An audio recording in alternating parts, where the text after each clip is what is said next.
Hello everyone, and typically I don't begin my videos discussing tabloid newspaper or website sources of information, but I'm going to today. And today we're going to discuss the possibility that Rick Allen could be innocent in the Delphi case. I'm not claiming that he is or that he isn't, but we're going to discuss the case to be made for him not being bridge guy or not being involved. And I'm going to start here with this interview that the Daily Beast did with a bartender of his at a local bar. The gentleman's name is Bob Matlock, and he's a former bar owner who says that Richard Allen used to be a regular customer at Matlock's Tavern, JC's bar. So this individual says Rick Allen would come in and we would always talk about the girls and everything. Matlock, 75, told the Daily Beast. We would carry on conversations about it. He would say, it's such a tragedy. And we'd say we felt sorry for the families and all that, but we tried not to talk about it too much because we all knew the families and we're friends with the families. Well, that's interesting. Matlock, who owned JC's from 2005 until it was shuttered in December 2021, said he has considered Allen and his wife Kathy good friends for nearly 2 decades. The couple were members of the bar's pool league and were active in the local community, according to Matlock, who said he spent time with them not only at JC's but outside of work as well, and indicated there is never any indication that Allen, known to his friends as Rick, would later be implicated in the Abby and Libby case here.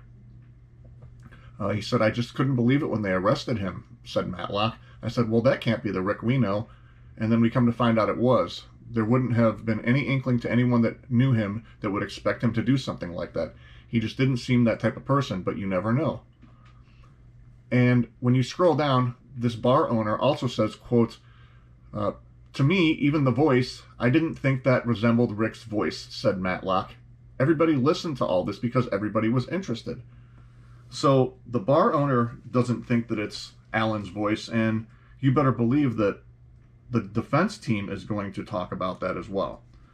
And the other thing that I've read is that Allen has stated to law enforcement officers, based on information that I've read, credible information, that Allen has stated that nobody ever had access to his weapons. So, for somebody to have framed him with a bullet, they would have had access to his weapon and or at least a bullet that was an unspent round that matched the one that they found near the crime scene. Now, again, Allen's defense team has already issued a statement claiming that they believe that that sort of forensic science that studies the shell casings and the markings is not legitimate science, that it's still open to debate. So that's going to come up at trial. You also have the affidavit of his arrest showing that there's an eyewitness that stated that they saw a man in black. Now, that could have been a number of reasons why that person thought they saw a person in black. They could have misdescribed him. It could be somebody else. But you better believe, again, the defense is going to raise that when this goes to trial. Also, you have the unusual nature of the fact that Allen came forward early on, albeit to a DNR officer, but he came forward right away and said, hey, I was out there for 2 hours that day. Again, obviously, people could be doing that to mislead police or to mislead other people, or because he knew that he was on camera, potentially. So, that may not mean a thing, but that's something that is going to be brought up by the defense team as well. And he's already admitted that he was wearing items that were similar to the guy in the bridge guy video. So I'm interested to see how they explain that away when this comes to trial. We also have the fact that prosecutor Nick McClellan has stated clear as day that he believes that there are other actors involved in this. So that's going to be used, his own words, to potentially raise reasonable doubt. Now, we don't know if they found trophies or what they found when they searched his home Allegedly, they supposedly dug up part of Allen's fire pit, according to a neighbor, and this is from a Fox 59 news report stating that they dug in his fire pit. So, did he try and burn some clothing potentially? Is there a trophy there? I mean, they don't have to list everything as we know in the probable cause. I'm just trying to play devil's advocate here and say, hey, here are some things that the prosecution might want to be aware that the defense is going to use at trial to try and prove reasonable doubt. So, the last one, and this is a big topic of controversy on my page right now, you also have this alleged height discrepancy. Now, I've posted a photograph from when he was booked in prison, I believe in Carroll County, next to a height chart that shows that Allen is allegedly 5'7". I'm well aware that on the website, on the Indiana State website, it doesn't state for this specific case what his height is, but if you go back to one of his traffic tickets, it claims he's 5'4" and like 180 pounds. Now, that could be a typo.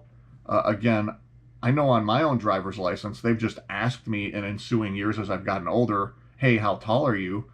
And, you know, they'll just put on there whatever you say in some states. So just because somebody may think that it's listed at 5'4" on his driver's license, again, we haven't seen his driver's license, so I'm going to go with the fact that I've seen this booking photo that shows that he's 5'7". Again, people can doctor pictures, but this isn't a doctored photo. So that's going to possibly be something that the defense brings up, claiming maybe, oh, well, hey, it says he's 5'4" on his license, to which the prosecution could counter, well, we have him next to a height chart that shows he's 5'7". So there's going to be a lot of things going on when this comes to trial.